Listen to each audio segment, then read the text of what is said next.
Chapter 1. Let's make a deal.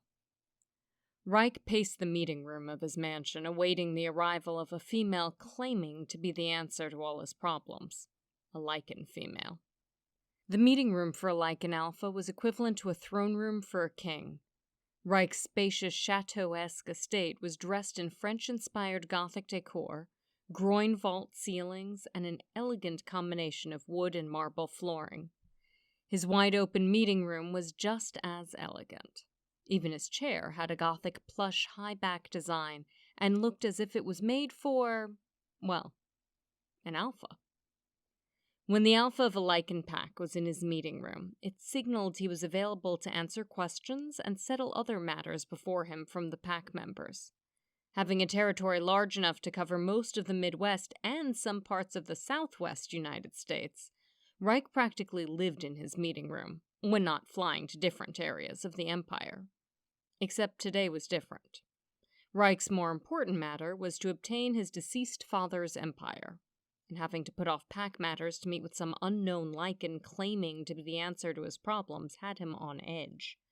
Caring for his pack was his #1 priority, and putting off their needs and concerns never sat right with him. He may be their alpha, but it's he who served them. For that reason, her life depends on just how satisfied I am with her news.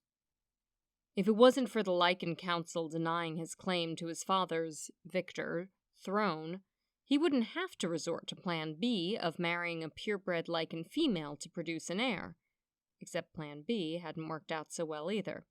Down to Plan G at this point. His name struck terror in the hearts of his enemies, but it didn't land him a bride. A queen. Time was running out.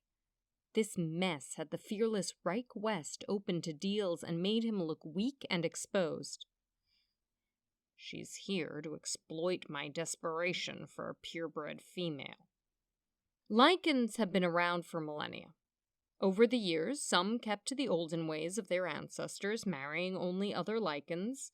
Most others married whomever they wished, lichen or not. The drawback of the latter, millions of halflings and a shortage of purebred lichens. Reich was a traditionalist. No matter how annoyed at being exploited, Reich couldn't bring himself to ignore an opportunity to gain more power. She claimed to be a purebred female, so their offspring would be born more powerful than the rest of lichenkind. I am a purebred. My parents were purebreds. My ancestors were purebreds. And I will have nothing less for my offspring. All his life, Reich had been raised to seek